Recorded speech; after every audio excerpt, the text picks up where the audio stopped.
In the quiet, sun-drenched corners of her small kitchen, Grandma's recipes were not merely instructions.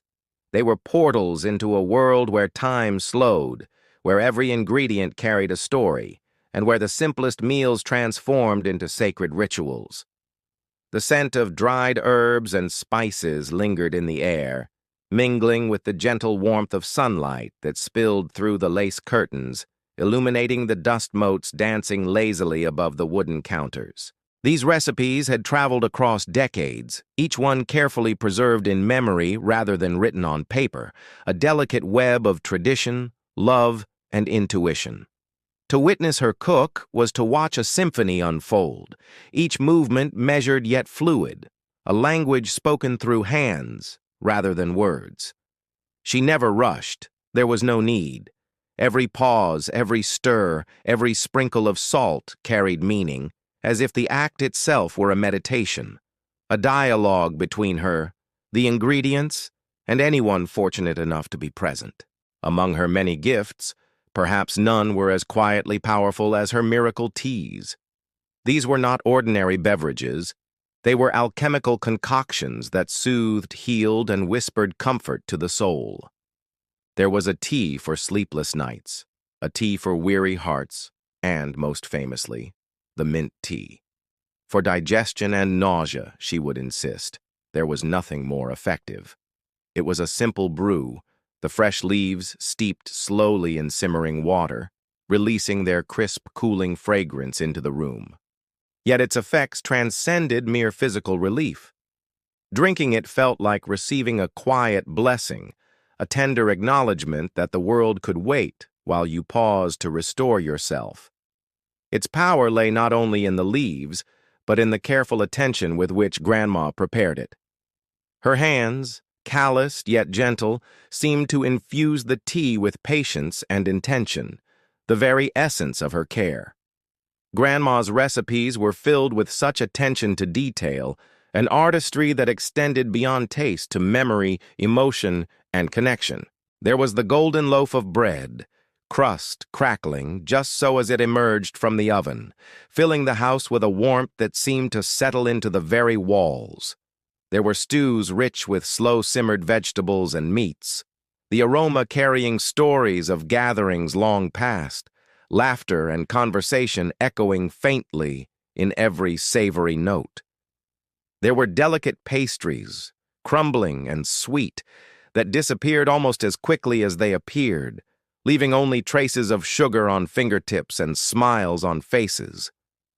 These meals were more than sustenance. They were bridges connecting generations, offering comfort and continuity in a world that often felt fleeting and uncertain.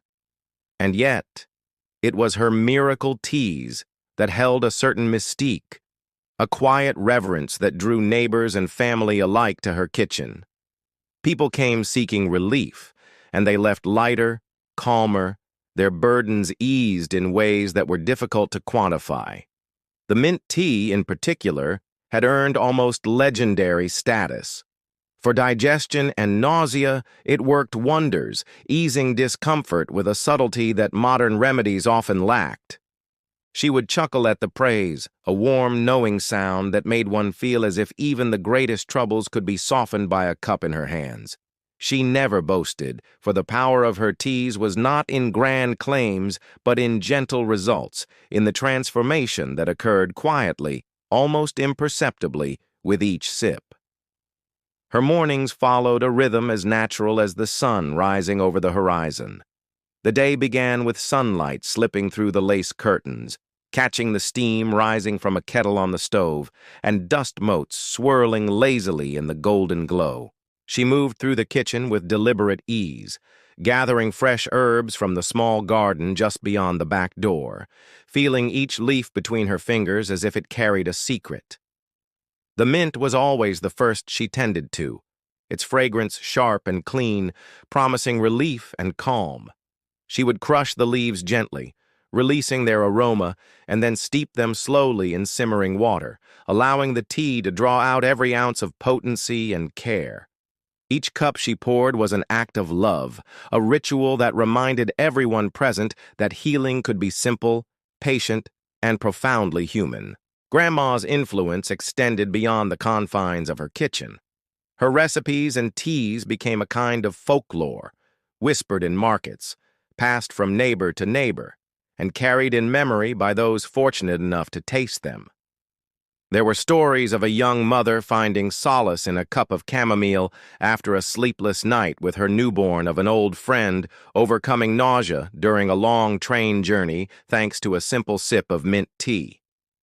Miracle teas were not only remedies, they were vessels of care, and in every cup, one could taste a history of observation, intuition, and unwavering attention to the well-being of others. Even the act of preparing these teas was meditative. She never hurried. The water was always just the right temperature, the leaves measured not by rigid quantity, but by feel and smell. When she handed you a cup, it was as though she was offering not just a beverage, but a pause in the rhythm of the world, a small, sacred space where worry and discomfort could dissolve, replaced by warmth, relief, and the gentle insistence that someone cared. Drinking her mint tea, one felt as if time slowed, the rumble of a troubled stomach or the twist of nausea melting into calm. It was not a magical cure in the fantastical sense, but it was every bit as miraculous, the kind of miracle that came from deep understanding, love, and the patience of a life lived with attention to the little things. Her kitchen was also a canvas for stories, and every recipe carried one.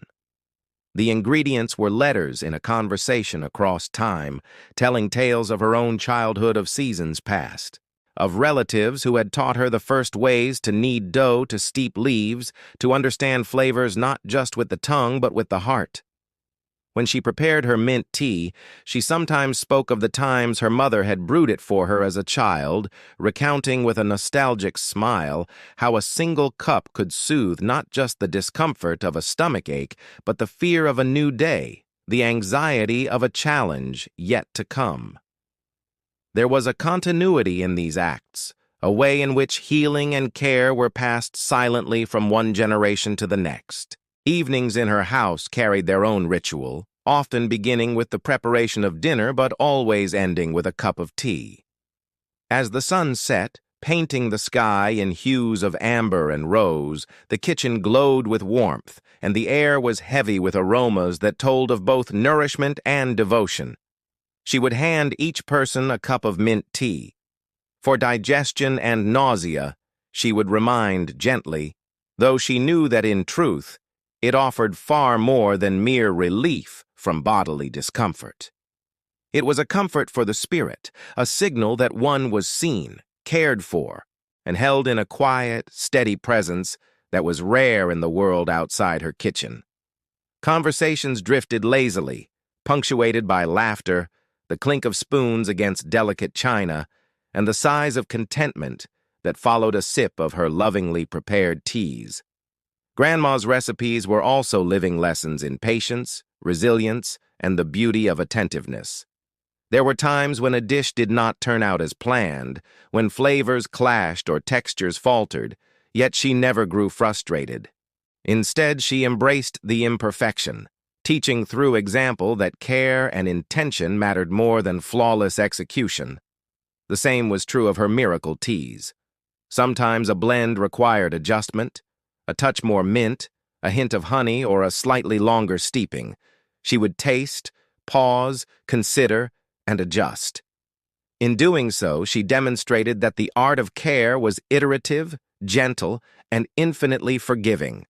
And in all of this, the mint tea remained the star among her creations. For digestion and nausea, it had become legendary, yes, but it was also symbolic, a representation of her philosophy that healing was rooted in attentiveness, intention, and love. Guests often left her home carrying small jars of dried mint leaves, careful instructions whispered alongside them. Yet the true gift was not the leaves themselves, but the understanding they embodied. That simple acts performed with care and awareness could ripple outward in ways that touched lives quietly but profoundly. Years passed, as they inevitably do, and the kitchen eventually grew quiet. Yet the memory of Grandma's recipes, her miracle teas, and the mint tea for digestion and nausea endured. Those who had sipped from her cups carried with them not just the taste of herbs, but the echo of her presence, the patience, the attention, and the warmth that could transform a simple cup of tea into a moment of calm in a tumultuous world. And in this way her legacy persisted. In kitchens across the neighborhood, in the memories of grandchildren who now brewed teas themselves, and in the quiet understanding that the simplest, most human acts, preparing a meal, steeping a leaf offering care, were the truest forms of magic. Grandma's recipes, miracle teas, and the humble mint tea were not just about flavor or relief. They were about connection, about remembering that even in a world rushing forward with relentless speed, there existed spaces of patience, of quiet observation, and of care. Drinking her teas, one learned more than how to ease an upset stomach. One learned how to live attentively, with gentleness and with love that required no words. And perhaps that was the greatest miracle of all.